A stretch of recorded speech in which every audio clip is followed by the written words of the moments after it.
Hello, good evening, नमस्कार, राम राम, अस्सलाम वालेकुम। आज मैं आप लोगों के सामने प्रेजेंट हूँ बिजनेस स्टडीज़ 12 क्लास का लेकर, जिसमें आज मैं एक्सरसाइज 1 स्टार्ट करूँगा, principle and function of management. यानी ये 12 का जो BST है, बिजनेस स्टडीज़ है, उसका पहला चैप्टर का नाम क्या है? Principle and function of management, प्रबंध की प्रकृति एवं महत्व। तो यह 12 का BST का पहला चैप्टर है, जो थियोरेटिकल बुक है। तो इसमें इस चैप्टर से रिलेटेड बहुत सारे क्वेश्चन आंसर हैं जो 12 के बोर्ड में पूछे जाते हैं। तो आज मैं इस चैप्टर से रिलेटेड कुछ थियोरेटिकल क्वेश्चन करूंगा। तो उसमें सबसे पहला क्वेश्चन है, प्रबंध की प्रकृति, प्रबंध का क्या अर्थ है? यह पहला क्वेश्चन है, प्रबंध का क्या अर्थ है, यानी what is meaning of management. Management का क्या मीनिंग है आखिर में, इसी पे मैं आज चर्चा करने वाला हूं। तो या फिर हम लोग बोल सकते हैं कि what is definition of management. Management का क्या डेफिनेशन है? तो संक्षिप्त रूप में हम बोल सकते हैं कि प्रबंध वह प्रक्रिया है जिसके द्वारा हम किसी भी कार्य को कुशलतापूर्वक आसानी से पूरा कर लेते हैं। प्रबंध के द्वारा किसी भी कार्य को कुशलतापूर्वक करने के लिए हम कार्यों का एक समूह, यानी नियोजन, संगठन, नियुक्तिकरण, निर्देशन और यह नियंत्रण को पूरा करते हैं। ये 5 तत्व जो है, इन्हें हम लोग प्रबंध का कार्य भी कहते हैं। तो मैनेजमेंट के द्वारा किसी भी कार्य को कुशलतापूर्वक पूरा करने के लिए हम लोग क्या करते हैं? 5 कार्यों को पूरा करते हैं, जिसमें क्या क्या आता है? तो पहला आता है नियोजन, फिर आता है संगठन, फिर आता है नियुक्तिकरण, फिर आता है निर्देशन और अंतिम में आता है नियंत्रण। ये 5 कार्य होते हैं जिन्हें हम किसी भी कार्य को कुशलतापूर्वक पूरा करने के लिए इस्तेमाल करते हैं। तो नियोजन को हम लोग बोलते हैं प्लानिंग। किसी भी कार्य को पूरा करने के लिए, ठीक ढंग से करने के लिए सबसे पहले प्लानिंग करना चाहिए, फिर एक संगठन बनाना चाहिए आवश्यकता अनुसार, फिर है संगठन बना लेने के बाद लोगों को उसकी योग्यता के आधार पर कार्य पर नियुक्त करना चाहिए, नियुक्तिकरण, फिर उसे निर्देशन देना चाहिए, डायरेक्शन देना चाहिए, और अंत पे उस पर कंट्रोल रखना चाहिए। ठीक है, तो हम लोग अभी प्रबंध के बारे में चर्चा करेंगे। तो प्रबंध शॉर्ट में क्या बोल सकते हैं कि किसी कार्य को कुशलतापूर्वक पूरा करने के लिए हम लोग ये प्रबंध का जो 5 कार्य है उसको पूरा करते हैं। हम जानते हैं कि किसी भी व्यवसाय को ठीक ढंग से चलाने के लिए, व्यवसाय का जो उद्देश्य है उसको पूरा करने के लिए बहुत सारे साधनों का यूज किया जाता है, जैसे पूंजी, मजदूर, मशीन, फैक्ट्री, लैंड। इन सारे चीजों का अगर ठीक ढंग से व्यवसाय में प्रयोग हो तो व्यवसाय ठीक ढंग से संचालित होगा। अन्यथा अगर ये ठीक ढंग से प्रयोग नहीं हुआ तो व्यवसाय सफल नहीं हो पाएगा। अतः इन साधनों का सही ढंग से प्रयोग करना ही मैनेजमेंट है, प्रबंध है। प्रबंध का कार्य, मैनेजमेंट का कार्य जो व्यक्ति करता है उसे हम लोग प्रबंधक यानी मैनेजर कहते हैं। जो व्यक्ति किसी संगठन में मैनेजमेंट का कार्य करता है उसको हम लोग क्या बोलते हैं? मैनेजर, यानी प्रबंधक बोलते हैं। फिर बोल सकते हैं हम लोग दूसरे शब्दों में कि प्रबंध एक तरह का प्रक्रिया है जिसके अंतर्गत एक प्रबंधक दूसरे से कार्य कराता है और उसके साथ साथ खुद भी कार्य करता है। ये एक अन्य परिभाषा हो गया प्रबंधक। ठीक है, उसके बाद हम लोग दूसरा क्वेश्चन देखेंगे।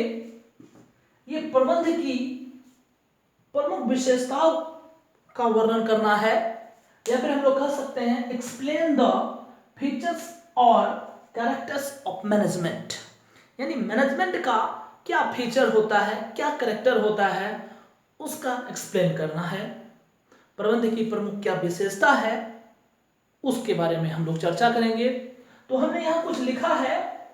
प्रबंध की प्रमुख विशेषताओं में सबसे पहला आता है प्रबंध एक उद्देश्य प्रधान प्रक्रिया है, यानी management is A goal oriented process. प्रबंध एक ऐसा प्रक्रिया है जो क्या करता है? उद्देश्य को प्रधानता देता है। हम जानते हैं कि प्रत्येक व्यवसाय का, प्रत्येक संगठन का एक निश्चित उद्देश्य होता है, तो मैनेजमेंट प्रबंध उस उद्देश्य को पूरा करने के लिए कार्य करता है। यदि एक व्यवसाय में प्रबंध को ठीक ढंग से प्रयोग किया जाए तो व्यवसाय का जो उद्देश्य होता है उसे हम आसानी से पूरा कर सकते हैं। तो हम कह सकते हैं कि मैनेजमेंट जो है वो क्या है? तो एक गोल ओरिएंटेड प्रोसेस है, यानी व्यवसाय का जो उद्देश्य है उसे पूरा करने वाला एक प्रक्रिया है। ठीक है, दूसरा हम लोग बोल सकते हैं प्रबंध एक सामूहिक क्रिया है, यानी management is A group activities. प्रबंध कभी भी एक व्यक्ति पर लागू नहीं होता है। हम जानते हैं कि किसी भी व्यवसाय के उद्देश्य को पूरा करने के लिए लोगों का एक समूह कार्य करता है, तो ये लोगों के समूह पर ही मैनेजमेंट लागू होता है। लोगों के समूह के द्वारा ही कुशलतापूर्वक कार्य कराकर संगठन के उद्देश्य को पूरा किया जाता है।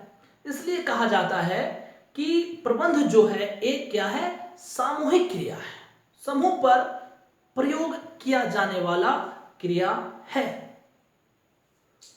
फिर प्रबंध एक सतत क्रिया है, यानी प्रबंध एक कंटिन्यूअस एक्टिविटीज है। आप जानते हैं कंटिन्यूअस का मतलब हुआ लगातार, यानी प्रबंध एक व्यवसाय में लगातार यूज होता है। हम जानते हैं कि एक व्यवसाय में समस्याएं जो है कभी एक बार नहीं आता है, वो हमेशा किसी न किसी रूप में आता ही रहता है। तो उन समस्याओं को दूर करने के लिए हम लोग मैनेजमेंट का यूज करते हैं। तो जब तक, यानी जब एक व्यवसाय का जन्म होता है तब से लेकर व्यवसाय की समाप्ति तक हमेशा लगातार व्यवसाय में मैनेजमेंट का यूज किया जाता है। इसलिए हम कह सकते हैं कि प्रबंध जो है एक सतत प्रक्रिया है, एक कंटिन्यूअस एक्टिविटीज है। ठीक, उसके बाद क्या है? प्रबंध एक सार्वभौमिक क्रिया है। सार्वभौमिक का मतलब हुआ यूनिवर्सल प्रोसेस है। प्रबंध एक सार्वभौमिक यानी सभी जगह यूज होने वाला हम बोल सकते हैं। प्रबंध एक ऐसा क्रिया है जिसका यूज हम क्या करते हैं? सभी जगह करते हैं। सभी जगह का मतलब हुआ एक व्यावसायिक संस्था में, एक गैर व्यावसायिक संस्था में, एक राजनीतिक संस्था में, है ना, एक सरकारी संस्था में या एक प्राइवेट संस्था में, किसी भी तरह का संस्था हो, हर जगह मैनेजमेंट का यूज किया जाता है। इसलिए हम कह सकते हैं कि मैनेजमेंट जो है एक यूनिवर्सल एक्टिविटीज है, एक यूनिवर्सल प्रोसेस है, सार्वभौमिक क्रिया है। उसके बाद है प्रबंध एक समन्वयकारी शक्ति है, यानी मैनेजमेंट इज ए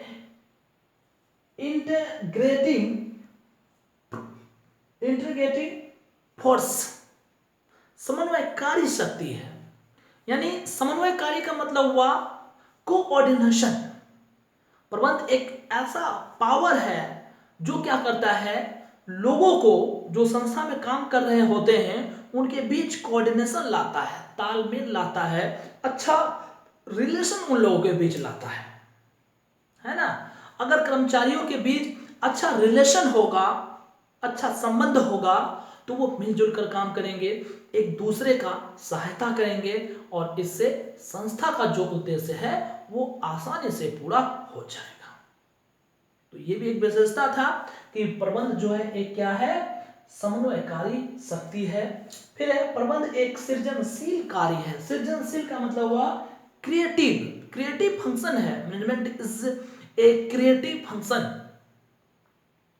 प्रबंध लोगों को जमा पूंजी को इन्वेस्टमेंट करने के लिए प्रोत्साहित करता है। मैनेजमेंट के अंतर्गत बहुत सारे लोग अपने पास जमा पूंजी को किसी भी तरह के व्यवसाय में इन्वेस्टमेंट करते हैं, जिसके द्वारा वो अधिक से अधिक लाभ कमाते हैं और उसका क्या होता है, तो सृजन होता है। जब वह अपने जमा पूंजी को व्यवसाय में लगाता है तो इसके द्वारा बहुत से लोगों को कार्य भी मिलता है, तो उनका भी, अन्य लोगों का भी इससे सृजन होता है। इसलिए हम कह सकते हैं कि प्रबंध जो है एक सृजनशील शक्ति है, सृजनशील क्रियाकलाप है, क्रिएटिव फंक्शन है। ठीक है, चलिए अब हम लोग तीसरा क्वेश्चन की ओर जाते हैं, जो क्या है, प्रबंध की प्रकृति का वर्णन करें, यानी explain the nature of management. Management का क्या नेचर है, इसके बारे में हम लोग चर्चा करेंगे। नेचर में सबसे पहले आता है तो प्रबंध कला एवं विज्ञान दोनों है, यानी प्रबंध जो है, मैनेजमेंट जो है, कला भी है, आर्ट्स भी है, यानी एंड साइंस भी है। ये किस में आता है, तो प्रबंध का नेचर में आता है। तो नेचर में सबसे पहला नेचर क्या है, प्रबंध कला और विज्ञान। किस तरह से, ये अलग से भी एक क्वेश्चन आता है कि आप वर्णन कीजिए, एक्सप्लेन कीजिए कि मैनेजमेंट जो है आर्ट्स एंड साइंस दोनों है। इस तरह से ये अलग का क्वेश्चन है, लेकिन हम इसी में एडजस्ट कर दिए हैं। तो प्रबंध कला है अथवा विज्ञान है ना। Management is both arts and science. तो सबसे पहले हम लोग मैनेजमेंट का कला के रूप में अध्ययन करेंगे। मैनेजमेंट एंड आर्ट्स, किस तरह से मैनेजमेंट को आर्ट्स बोलते हैं, क्यों आर्ट्स बोलते हैं, मैनेजमेंट क्यों कला कहलाता है, कला है या नहीं है। फिर हम लोग पढ़ेंगे प्रबंध विज्ञान के रूप में, मैनेजमेंट इज साइंस। तो सबसे पहले बोला जा रहा है कि प्रबंध कला एवं विज्ञान दोनों है ना, प्रबंध कला है या फिर विज्ञान है। तो इस बात को निश्चित करने के लिए हम लोग प्रबंध का पहले कला के रूप में और फिर विज्ञान के रूप में अलग अलग अध्ययन करेंगे। अध्ययन करने के बाद हम तय कर पाएंगे कि मैनेजमेंट जो है आर्ट्स है या फिर साइंस है या फिर दोनों है। ठीक है, तो सबसे पहले हम चर्चा करेंगे प्रबंध कला के रूप में, मैनेजमेंट इज एन आर्ट्स। क्यों आर्ट्स कहलाता है, मैनेजमेंट को क्यों आर्ट्स बोला जाता है। तो आर्ट्स का मतलब क्या हुआ, कला क्या मतलब हुआ, तो कला का मतलब हुआ किसी कार्य को करने के लिए ज्ञान और कुशलता का प्रयोग करना। ये दो वर्ड को बहुत ढंग से याद करना पड़ेगा। क्या है, ज्ञान और कुशलता, ज्ञान और कुशलता, है ना। तो क्या बोले हैं, कला का मतलब हुआ किसी भी कार्य को करने के लिए ज्ञान और कुशलता का प्रयोग करना ही कला है। तो ठीक उसी प्रकार जिस प्रकार कला का परिभाषा दिए हम, ठीक उसी प्रकार बोल रहा है कि मैनेजमेंट में भी, प्रबंध में भी किसी कार्य को करने के लिए एक प्रबंधक अपने ज्ञान और कुशलता का प्रयोग करते हैं। एक मैनेजर भी मैनेजमेंट का कार्य करने के लिए अपने ज्ञान और कुशलता का प्रयोग करते हैं। इस तरह से हम देख रहे हैं क्या, तो कला का जो गुण होता है वो मैनेजमेंट में भी है, प्रबंध में भी है। इस तरह से हम कह सकते हैं कि management is an arts. Management जो है एक कला है। क्यों कला है? क्योंकि उसमें कला का गुण मौजूद है, कला का गुण पाया जाता है। इसलिए हम कह सकते हैं कि प्रबंध जो है क्या है, एक कला है। फिर प्रबंध विज्ञान के रूप में मैनेजमेंट इज ए साइंस। किस तरह से साइंस है, क्यों साइंस है? तो साइंस का मतलब क्या हुआ, क्या परिभाषा, क्या अर्थ होता है साइंस का? तो ज्ञान का वह समूह जो किसी सिद्धांत पर आधारित हो। ज्ञान का जो समूह, ज्ञान का वह समूह जो किसी सिद्धांत पर आधारित हो, वो विज्ञान है, वो विज्ञान है। ठीक उसी प्रकार बोला जा रहा है कि ये मैनेजमेंट भी ज्ञान का समूह है, वह भी एक निश्चित सिद्धांत पर आधारित है। इसलिए प्रबंध को विज्ञान भी कहा जाता है। जिस प्रकार साइंस में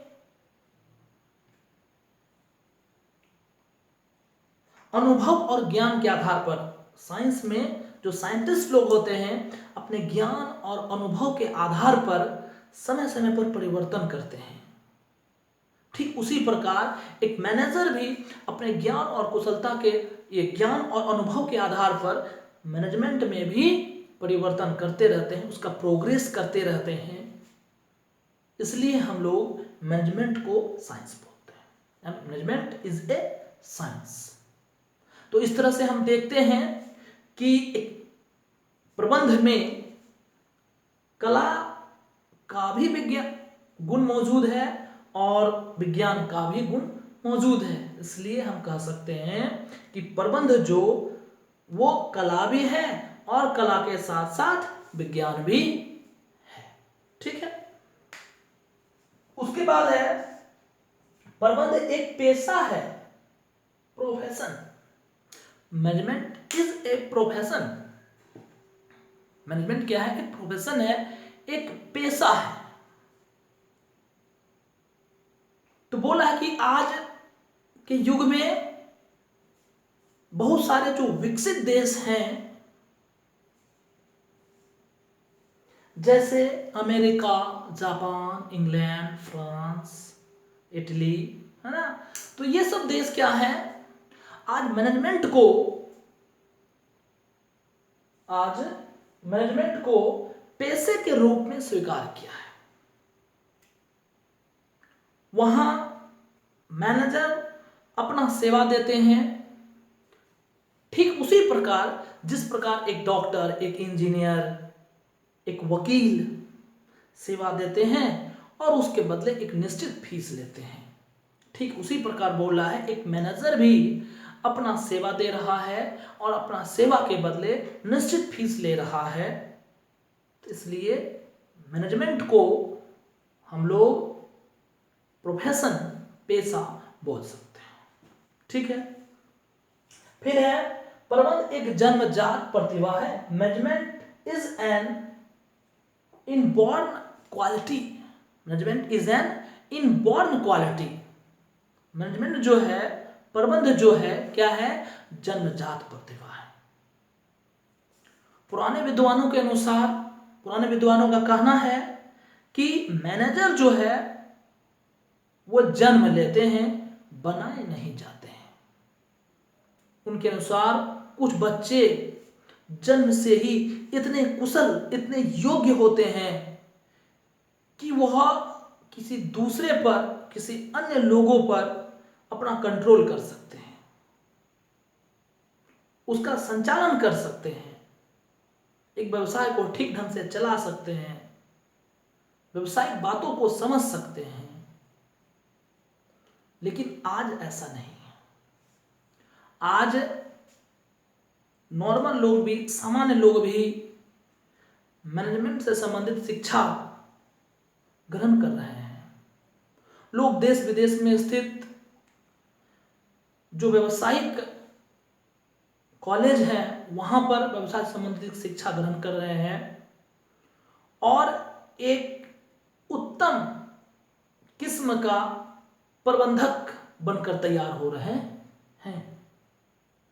तो इस तरह से हम कह सकते हैं कि प्रबंध जो है जन्मजात प्रतिभा के साथ साथ अर्जित प्रतिभा भी है। यानी प्रबंधक जन्म से भी होते हैं और बनाए भी जाते हैं। फिर है प्रबंध सभी स्तरों पर आवश्यक है। एक व्यवसाय में बहुत सारा स्तर होता है, चाहे वो निम्न स्तर हो, मध्य स्तर हो या फिर उच्च स्तर हो। उच्च स्तर पर संस्था के मालिक होते हैं, महाप्रबंधक होते हैं। मध्य स्तर पर कोई विभाग का अध्यक्ष होता है जिसको हम विभागाध्यक्ष बोलते हैं, और निम्न स्तर पर सुपरवाइजर लोग होते हैं। तो ये सभी स्तर के लोग जो हैं मैनेजमेंट का प्रयोग करते हैं। हर स्तर पर बहुत तरह का कार्य संपन्न किया जाता है, तो उस कार्य को संपन्न करने में मैनेजमेंट का प्रयोग भली भांति होता है। इसलिए हम कह सकते हैं कि मैनेजमेंट जो है वो क्या है, सभी स्तरों पर आवश्यक है। Management is need to all level. Management की आवश्यकता एक फर्म के सभी स्तरों पर होती है। ठीक है, तो आज मैंने 3 क्वेश्चन पर चर्चा किया। आगे का क्वेश्चन लेकर अगले वीडियो में फिर उपस्थित होऊंगा। तब तक के लिए बाय।